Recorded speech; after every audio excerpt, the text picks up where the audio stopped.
Praise the Lord. ஆதியாகமம் 48 அதிகாரம் 17 தகப்பன் தன் வலது கையை எப்பிராயீமினுடைய தலையின் மேல் வைத்ததை யோசேப்பு கண்டு, அது தனக்கு பிரியமில்லாதபடியால் எப்பிராயீமினுடைய தலையின் மேல் இருந்த தன் தகப்பனுடைய கையை மனாசேயினுடைய தலையின் மேல் வைக்கும்படி எடுத்து. ஆமென். இங்க பார்த்தோம்னா, இஸ்ரவேலை சந்திக்கும்படி யோசேப்பு தன்னுடைய 2 குமாரராகிய மனாசேயையும் எப்பிராயீமையும் தன்னோட கூட கொண்டு போகிறார். அப்பொழுது இஸ்ரவேல் அவர்களை ஆசீர்வதிக்கும்படி எப்பிராயீமையும் மனாசேயையும் அழைக்கிறார். அப்பொழுது யோசேப்பு அவ்விருவரையும் கொண்டு வந்து எப்பிராயீமை தன் வலது கையினாலே இஸ்ரவேலின் இடது கைக்கு நேராகவும், மனாசேயை தன் இடது கையினால் இஸ்ரவேலின் வலது கைக்கு நேராகவும் விட்டார்.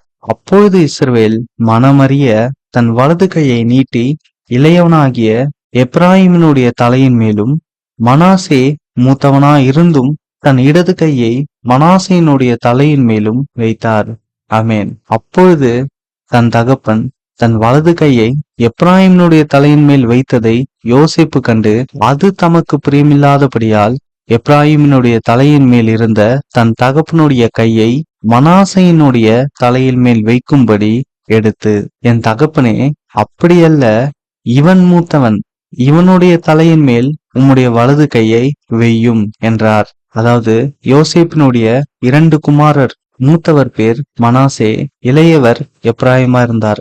இவர்களை ஆசீர்வதிக்கும்படி இஸ்ரவேல் அழைக்கும் பொழுது யோசேப்பே அவர்களை எங்கே நிற்க வைக்கிறார் என்று பார்த்தோம்னா, இஸ்ரவேலினுடைய வலது கை மனாசேயுக்கும் அவருடைய இடது கை எப்பிராயீமுக்கும் வரும்படிதான் நிற்க வைக்கிறார். ஆனா இஸ்ரவேலோ தன் மனமறிய தன்னுடைய வலது கையை இளையவராகிய எப்பிராயீமின் மேலும் தன்னுடைய இடது கையை மூத்தவராகிய மனாசேயின் மேலும் வைத்து ஆசீர்வதிக்கிறார். இதை கண்ட யோசேப்பு மூத்த மகனாகிய மனாசேதான் அதிக ஆசீர்வாதத்தை பெற வேண்டும் என்று அவருடைய தகப்பனாரிடத்தில் சொல்கிறார்.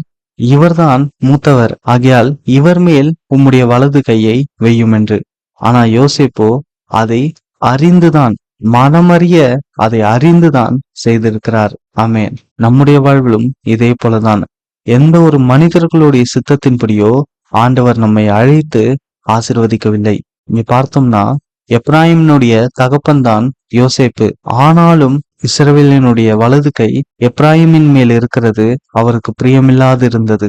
ஆமென். நம்முடைய வாழ்விலும் ஆண்டவர் நமக்கு தருகின்ற ஆசீர்வாதத்தை பறித்து தங்களுக்கு சித்தமா இருக்கிற வேறொருவருக்கு கொடுக்கலாம் என்று யோசிக்கலாம். ஆனா நம்முடைய தேவனோ தன்னுடைய மனமறியதான் நம்மை ஆசீர்வதிக்கிறார். நமக்கு கிடைத்திருக்கிற ஆசீர்வாதம், நமக்கு கிடைக்க போகிற ஆசீர்வாதங்கள் எல்லாமே எந்த ஒரு மனிதர்களுடைய தயவினாலேயோ நமக்கு கிடைக்கவில்லை. ஆண்டவரே மனமறிய நம்மை ஆசீர்வதித்திருக்கிறார். வேதம் சொல்லுகிறது, கர்த்தருக்கு ஆலோசனைக்காரனா இருந்தவன் யார்? அவருக்கு ஆலோசனை கொடுக்கத்தக்கவன் யார்? ஆமென். ஆண்டவரே மனமறியதான் நம்மை ஆசீர்வதிக்கிறார். ஆகையால் நாம் கவலைப்பட வேண்டாம். இந்த மனிதர்கள் எல்லாம் நான் ஆசீர்வாதமா இருக்கக்கூடாது என்று விரும்புகிறார்களே, இல்லையென்றால் எனக்கு கிடைக்க வேண்டிய ஆசீர்வாதத்தை அவர்கள் பறித்து இன்னொரு நபருக்கு கொடுக்க வேண்டும் என்று விரும்புகிறார்களே, எனக்கு கிடைக்க வேண்டிய ஆசீர்வாதத்தை மற்றொருவருக்கு கொடுக்க வேண்டும் என்று நினைக்கிறார்களே என்று நாம் கவலைப்பட வேண்டாம்.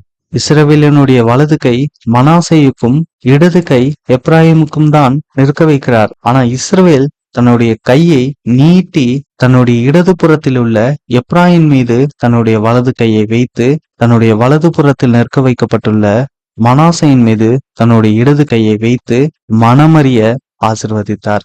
ஆமென். இங்க பார்த்தோம்னா, ஒருவருக்கு தான் ஆசீர்வாதம் என்று இஸ்ரவேல் சொல்லவில்லை, இருவரையும் இஸ்ரவேல் ஆசீர்வதிக்கிறார். ஆனா எப்பிராயீமோ மனாசேயிலும் அதிகமாய் பெருகுவார் என்றுதான் ஆசீர்வதிக்கிறார். ஆமென். ஆகையால் நாம் மனிதர்களுடைய சூழ்ச்சிகளுக்கோ இல்லை என்றால் நம்முடைய சூழ்நிலைக்கோ, இங்க பார்த்தோம்னா எப்பிராயீம் மூத்தவருடைய ஆசீர்வாதத்தை பெறுவதற்கு வாய்ப்பே கிடையாது.